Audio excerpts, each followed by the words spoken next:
যারা স্বামীকে নিয়ে কুধারণা করে, হয়তো আমার স্বামী পরক্রিয়াতে পড়ে গেছে, কারোর সাথে লাইন আছে, বাড়িতে আসে না ঠিক সময়, কথা বেশি বলে না, ফোন দিলে রিসিভ করে না, হ্যাঁ, খেতে দিলে ভালোভাবে খাবার খায় না, হ্যাঁ, কথায় কথায় রাগ করে। এই যে শুরু হয়ে গেল স্ত্রীর মাইন্ডে। আর শয়তান আসেও কানের মধ্যে ফুসফুস করে তাকে ধোকার মধ্যে ফেলে দেয়।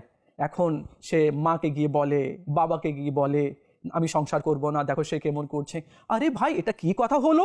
স্বামীকে তো জিজ্ঞেস করো, কথা কেন বলছো না? হয়তো সে টেনশনে আছে, হয়তো চাকরি চলে যাবার তার ভয় রয়েছে, বা হয়তো তার কোনো অসুখ হয়েছে, রোগ হয়েছে, বা অন্য কোনো টেনশনে রয়েছে, অথবা সে স্ত্রীকে নিয়ে টেনশন করছে যে আমি তার চাহিদা পূরণ করতে পারছি না, তাকে স্বর্ণ রূপা অলংকার ক্রয় করে দিতে পারছি না, হয়তো এগুলো টেনশন করছে, হয়তো বা ছেলেদেরকে নিয়ে টেনশন করছে তাদের ভবিষ্যৎ কি হবে। কিন্তু স্ত্রী সব উল্টো চিন্তা ভাবনা। এ তো গেল স্ত্রীর কথা।